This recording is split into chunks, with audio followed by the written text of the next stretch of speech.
Welcome, Joyce Yang, to Peninsula Symphony All-Stars at Home. Welcome. How are you?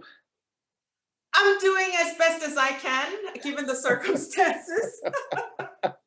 As are we all. It has been not even quite a year, I guess maybe like 11 and a half months, something like that, since you were out here in California playing the Rachmaninoff Paganini Rhapsody so gorgeously. Oh, it was really uh, a major highlight. Thank you. And It seems like a lifetime ago. it really does. So we will talk about what's been going on since then. But that Rachmaninoff was just fabulous. Um, what have you been, just in thumbnail sketch, and we'll talk some more, what have you been doing since March? I've been home. This is the longest stretch that I've been home. I can't remember the last time I had even more than a month straight at home, and now it's been almost 7 months. My last concert was early March, and since then, we've been basically quarantining, and I had to just find a new rhythm, and it's very difficult because my life rotated around what concerts are coming up, and Right, since and I have no yeah, since you were a teenager, you've been on barnstorming on the road pretty much all the time, right? Yes, it's been very different because I was never really aware of the day of the week or the month or anything. It was always like, it's 5 days before the next concert. It's 2 days before the next concert, and mapping it out months ahead. So when the concerts come, I'll be ready. And since that tension and release has basically disappeared, I have this never ending number of hours and no one needs me to be anywhere. And it's quite shocking, but I've come up with a number of projects that keep me sort of on schedule. I feel like I do better when there is a deadline. So I've given them for myself. But also another way of being, another way of focusing inward and looking at different kinds of projects and exploring different facets of your life. You are in Alabama, right? I'm in Birmingham, Alabama, because my husband plays in the symphony, which is, not playing concerts at the moment. So we are both home practicing in the opposite sides of the house. Yeah, and I gather that you were preparing to play Arpeggione Sonata together in performance. And so have you had occasion to work on that or to do other projects musically together? That was supposed to happen, I think, in May. And when March, April rolled along and everything got canceled, we Sure. said, but we might be okay by May. Wishful thinking. So we actually did rehearse just about once every 5-6 days, and it's really the first time we are playing together. So that is a totally different dynamic than being married. Right.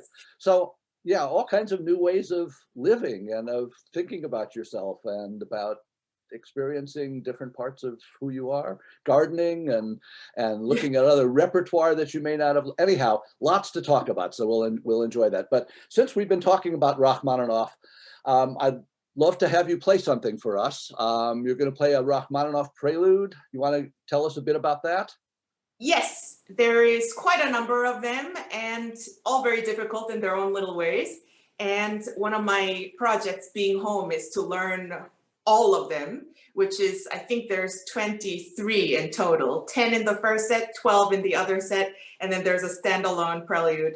And the one I'm about to play for you in G sharp minor, it's something I heard Horowitz play many years ago, and that's when I didn't know there were so many preludes, and I just fell in love with this one. And this is, I guess, the one that I know better than others. So I wanted to play it for you. Wonderful. That's terrific. Rachmaninoff Prelude in G sharp minor, opus 32, number 12, if I remember correctly. Yeah, that's correct. Okay, here we go.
Ah, fabulous.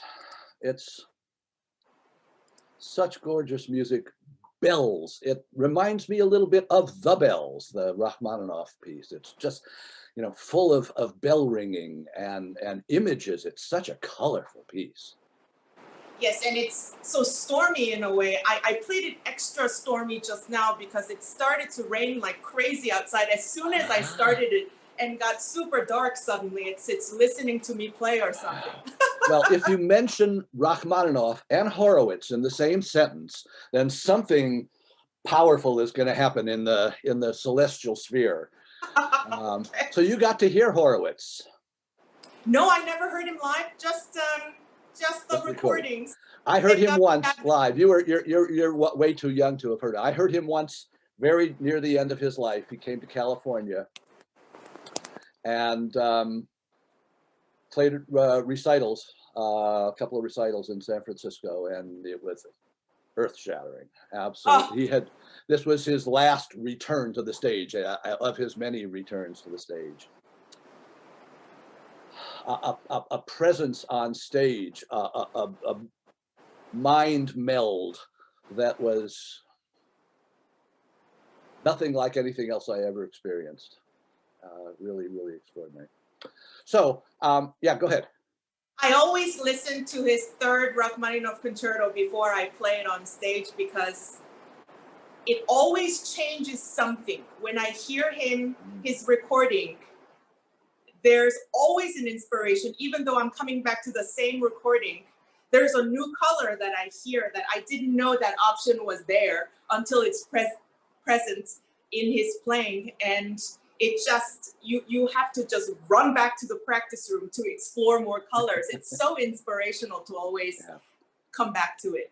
I've been listening recently to the Rachmaninoff recordings, and I think it was Horowitz who was asked who was the greatest pianist of the century, and he said Rachmaninoff, of course. Um, Sounds so and the easy. Yeah, right, and not fussy, and very kind to the orchestra. He doesn't ever throw the orchestra curves, and it's pretty straight ahead playing, but still incredibly expressive. And he knows when to stretch him. Anyhow, it's fabulous to go back. And so, speaking of recordings of Rachmaninoff, we were going to play an excerpt from our performance of the Rachmaninoff Paganini Rhapsody, but we don't have video of that, but you do have video of your performance with Melbourne Symphony Orchestra. And so just so that our audience, which fondly, and this is really for our audience and the world, which I know fondly remembers that performance, we thought we would play just this little excerpt of the Rachmaninoff 18th variation. And so here we go.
just gorgeous. So, were you hearing that okay on your end? Yes, I can hear it. Yeah, Good. it brings back, oh, it's so nice to collaborate and have that give and take. I miss it Exactly. so much. I have no words. I look at that and I'm so nostalgic. Yeah, yeah, me too. You know, there we were just a year ago. Um, and of all of the pianists I ever work with, you are the most uh, responsive, the most interactive, the most have the best ears. You're just a wonderful musical colleague, and all of us will remember that with great fondness. When I hear the Rachmaninoff pieces that are solo piano, it suddenly dawns on me that not all of them have dies irae in them, but all of the piano orchestra pieces and all of the symphonies have dies irae in them. This was a trademark of Rachmaninoff, but I guess it never really quite occurred to me. Not a trademark in all of his solo piano pieces. It's just anything with orchestra required hearing the spooky, eternal, creepy sounds of dies irae. Anyway, so let's talk about what has occupied your musical attention during the COVID era. I know that you've been focusing on all kinds of literature. I am in the very beginning of quarantine. I felt this is the time to learn all the things I meant to learn and hasn't happened yet. So one of them was Mozart D minor piano concerto that I've never learned. It's one of my favorite things, and I'm really excited when that's on the program by another pianist, but I never got to, so I did that right away. And then I learned the Liszt First Concerto right away. Of course, I had to perform it soon after, and I couldn't, I don't know why it took me so long to really start practicing it, but that was really because I was procrastinating. So I was like, wow, this lovely given time, I can really dive into this and make it good before the concert coming up in a month's time. And then I realized it might be a while until I play with others. I better go into solo repertoire. So when that hit, I started to learn the Beethoven's Hammerklavier. I play very little Beethoven, not because I don't find myself in it. I just think it's the greatest thing, but I feel like maybe there are such great Beethoven interpreters out there. I always felt you don't need to hear me do it. But when I heard the Hammerklavier by Jeremy I Day, just want to insert, I need to hear you do it, but that's okay. That's for another time. I always thought Hammerklavier was a piece that I really saw myself in it. I so understood it. And I knew that the craziness, the holy, the beautiful, the surprising, all these aspects just was an incredible thing to me that I have to dig my fingers and my mind into it. Little did I know, I didn't know it was much more colossal than I thought. Diving into it, I said, okay, I'm gonna take a whole month and just put in the time, 6 hours a day, every day, and see what happens after a month. And after a month, not much happened. I mean, I could barely play the notes. It was like this, it's a giant mountain. It's just a huge Everest of a mountain. Yes.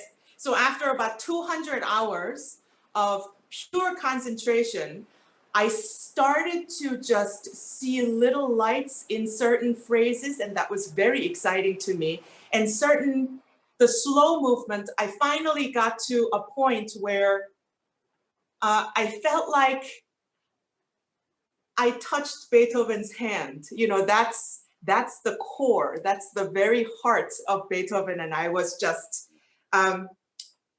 so ecstatic. I can't explain what happened, but it was like I understood something for the first time, that kind of feeling. And I just think it's the greatest thing, but it'll take me a long time until I can bring it to the stage, the whole 55 minutes of the whole world, really.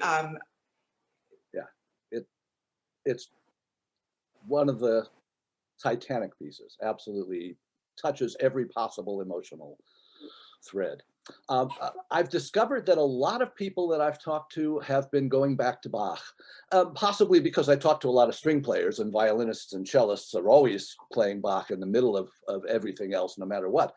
But but Bach has that same essential quality that Beethoven does. So have you been finding yourself going back to Bach?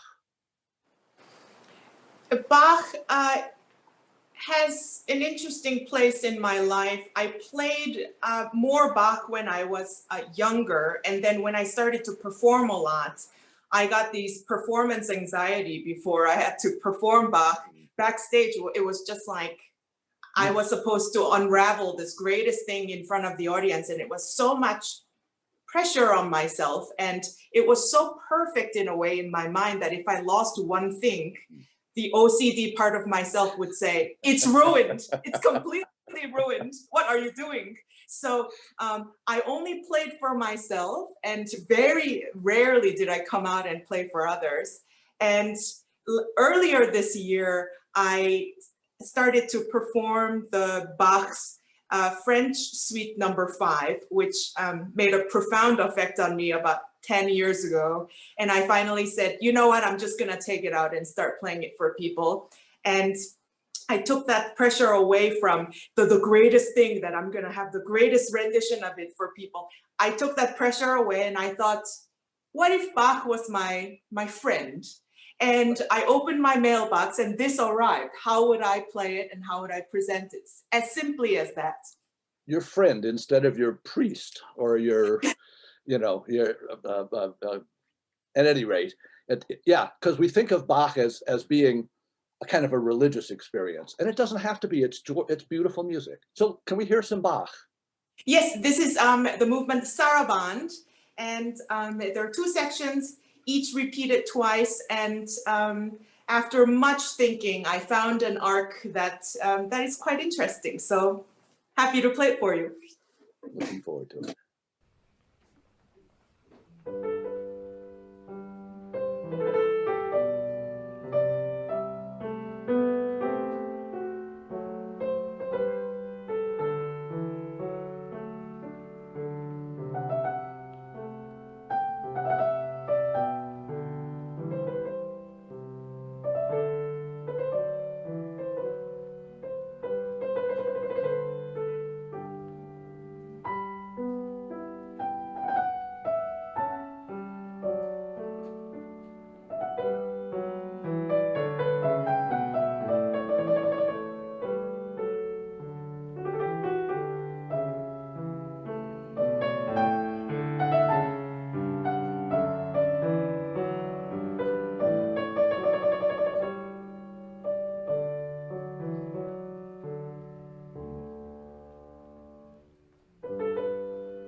gorgeous. It clears your head. For me, Bach. It's so essential. That is, it is focused on the essences of what we listen to in music, and that was just serene, absolutely gorgeous. So I know that during this time you've had at least a couple of big projects besides Hammerklavier, which have occupied a lot of your time. You were supposed to be performing out in the West Coast again in the Seattle Chamber Music Festival, and you were going to do a major premiere. You want tell us that story and what eventually happened with your performance of Aaron J. Kernis's piece. So I was supposed to go out to Seattle Chamber Music Festival and play 3 concerts in July with my friends. I think it was some Mendelssohn, Schubert, Brahms, and some very marvelous musical friends. I mean, that is a spectacular group of people. It's a fabulous festival because everyone comes so prepared and they're so in love with music making and chamber music. And we are basically left alone to rehearse as much or as little as we want, but people want to work till we can really become a group. And it's a very rewarding week that I look forward to. A lot of people who are like you in that they have big solo careers and are also intensely focused on chamber music. And that's an interesting combination. I first heard you when you played with my friends, the Alexander Quartet. And that's how I first got to know your music. So I first encountered you as a chamber musician, and returning to chamber music with stellar people it's got to be just an incredibly rewarding time. Yes, when you're really kind of wilted at the end of the season from so much touring, in May and June, I think a lot of performing traveling soloists are a little bit exhausted. And then this July festival, it's like this rejuvenation of like everything you love about music making. And in a way, it's less pressure because half the time, all you need to do is finish someone else's gorgeous sentence or say, oh, yes, I agree with you, instead of constantly trying to come up with new ideas to be beautiful or more striking and dramatic. You're just there and listening to each other. It's such a pleasurable process. So when that went away for the summer, I was quite upset, but I got this new opportunity to premiere a new piece by Aaron J. Kernis. I've heard his music before, and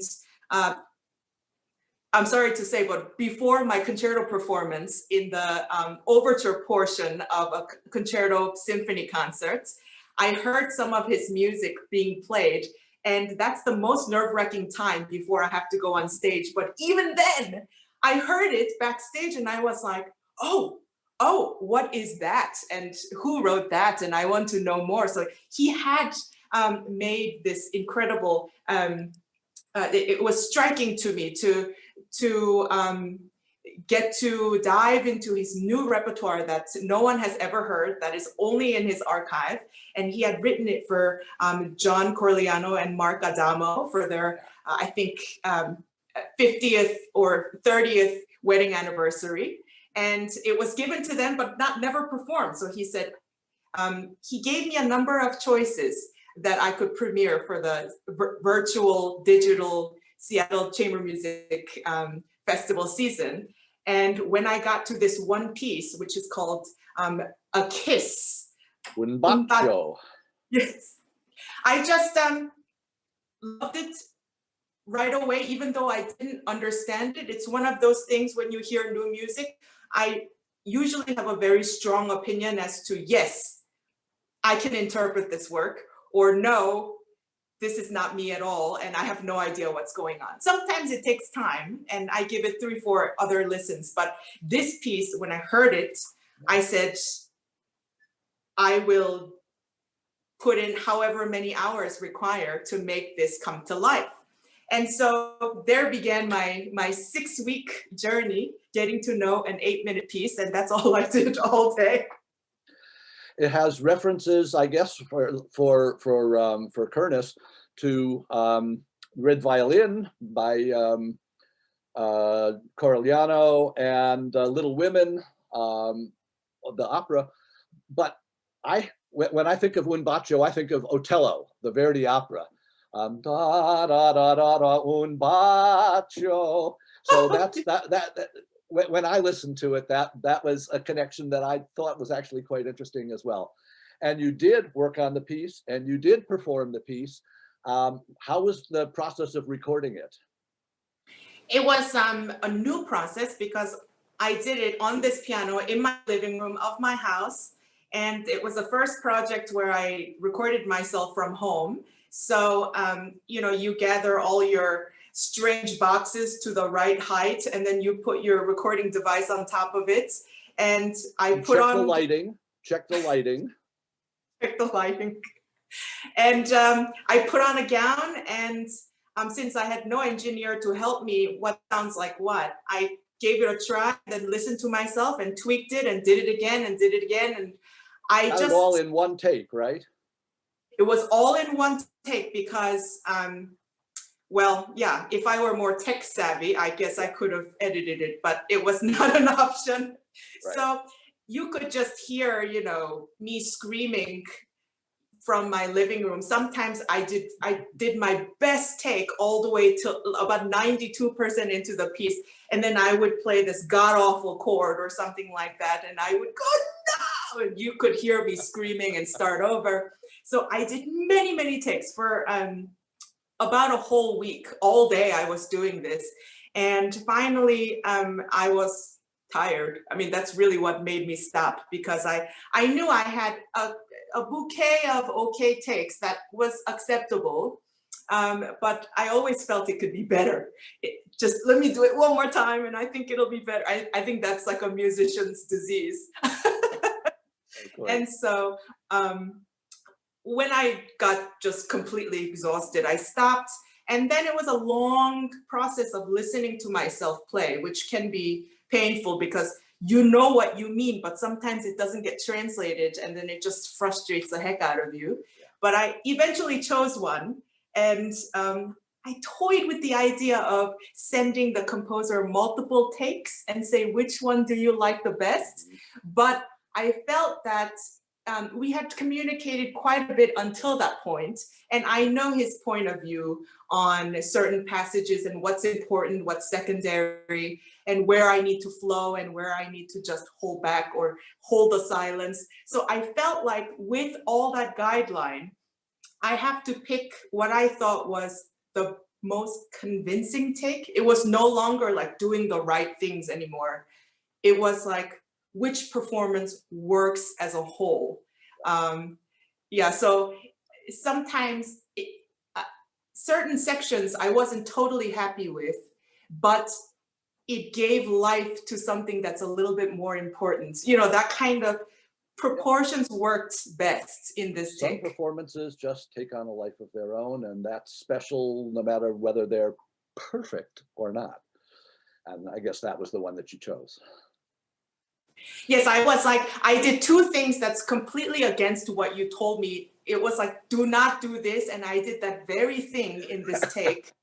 And I don't know why it happened, but it seemed inevitable on that take. Then I take time there. So I'm so sorry. And I promised him I will perform this again. And that little mistake will be right, but maybe it's not a mistake. Sometimes the performer knows better than often the performer knows better than the composer. When you're in the process of performing, things happen. And I loved it when couldn't have imagined. Yes, I loved it when I wrote to him and I said, this metronome marking, I mean, I can't possibly move this fast. So either you need to erase some notes for me, please, or take the tempo few notches down. And then he wrote me back like 10 minutes later. He's like, you can't play it either. I couldn't play it. I thought you could. So, and then he took it a few notches down and I was like, okay, that I can do. So he said, I really need all the notes, but let's just take it with more meaning, a little bit slower. And I was like, okay, I will try to deliver that for you. And you absolutely did. We won't play that now, but our viewers and listeners should go to YouTube and listen to that. Aaron J. Kernis, Joyce Yang, Un Bacho, and it's terrific. It's a fabulous piece, and it operates on two kind of very different planes, and they interact. It's a remarkable piece. And it's a bit like Schumann. Yeah. It's a bit like Jekyll and Hyde of Schumann, because there's this very serene, almost very linear, beautiful melodic thing going on. And then suddenly there are these, not attacks, but surprises that arrive inevitably, only to be caressed again. It's back and forth between these two worlds. Yeah. Let's talk for a moment about another project, a COVID era project that gives life to musical existence while you're at home, and that's Patreon. How did you get connected with Patreon, and tell me what that is and what you're doing with them? I don't know if you know Bob Greenberg, a wonderful musicologist, composer, Bay Area celebrity. Yeah. So I did an online program with him, and he said, you'd be perfect for this new platform of sharing recordings and ideas. He has a Patreon page, so it's a new platform that an artist or anyone can really sign up to make your own page and share what you can offer directly from the creator for the audience, and the audience or supporter can just sign up per month. It's like a Netflix service where you will hear from me video talking or writing, blogs, whatever, a few times a week, and we get to really closely talk about our curiosities and whatever I can answer. I've been interacting with my I don't want to say fans, friends, supporters on patreon.com/Joyce Yang. When you go there, there's 27 of us that are conversing about classical music daily. And I try to have cocktail Q&As where I make a drink and answer your questions, or little webinars that, how to play 10 different kinds of soft dynamic, this right, kind I heard, yeah. I that was one that I was able to listen to, and you're a wonderful teacher, you're a wonderful explorer. It was terrific. I don't have any students of my own, and this is a weird process because I'm teaching, looking at my own self, and I don't know who I'm teaching this for, except I felt that at this time when I'm home so much, I was quite lonely without my audience and with people that want to talk about music. And this was a wonderful sort of, it breathed new life in me when I posted something and someone's like, oh, I've been wondering about that. And then I got this feedback, and that just made me so happy. And it just makes me want to make more, and then say, let me tell you this other thing I've been thinking about for 10 years, right. How to make kind of sound. So it's very rewarding for me. It scratches that itch of connecting with our audience, and it does so on a lot of levels. It's terrific. So anybody can find that by going to patreon.com and Joyce Yang, and I think people will enjoy that. It's terrific. We're going to conclude this wonderful chance to see each other with a piece by Grieg, one of the lyric pieces. What brought you to, this is another remote end of the literature. We've talked about Rachmaninoff, which Grieg certainly is not. We've talked about Bach, we've talked about Hammerklavier, we've talked about Aaron J. Kernis. What got you to exploring Grieg? Is it the story aspect? I like short, small pieces that are like a little poem that seem to tell a story. And well, my obsession with it is really originating from Emil Gilel's recording of the Grieg's lyric pieces. I think there are 66 of them in total. And I just that's what I listen to at the airport when I am feeling crazy and I have 15 minutes and I just need to calm down and not get so angry at the gate agent. It's always put me in this serene place, and it feels like it's removed, like it's a fairy tale. Each one is so imaginative. There's always a little bit of humor, and you get to meet these new characters, and a lot of it is also based on this pristine nature, you know, this Norwegian landscape, which I've never been to Norway, but I can imagine it perfectly listening to these lyric pieces. Well, and we can imagine it hearing you play it. So this one is called Once Upon a Time. I can't think of a better way to start a story than with the title Once Upon a Time. What else would you like to tell us about this? And we look forward to hearing it. It's an ABA form. So the first part gets repeated twice, and then we go on a small journey only to be interrupted by the beginning once again. So it's sort of it's an interesting journey for me, because when you think of Once Upon a Time, you expect this big story after it, but that's really up to your imagination. This just sets the tone for this fairy tale land where it's a little bit nostalgic, it's a little sad and happy at the same time. And when the dances come in, it's unexpected, but it's like this little Oompa Loompas come out to join you on your story, and then, but only to simply go away, and then you're back to where you started. It's a very mystical little bit that I keep playing for myself. Can't wait to hear it. Once Upon a Time, Grieg Lyric Pieces, Opus 71, number 1. Here's Joyce Yang.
Oh, it's you know, at the end of the middle section, it's, oh, wait a minute, I forgot. This is what I really wanted to tell you about. It's he has a wonderful imagination. Yeah, it's almost like someone showed up, but they're not supposed to show up.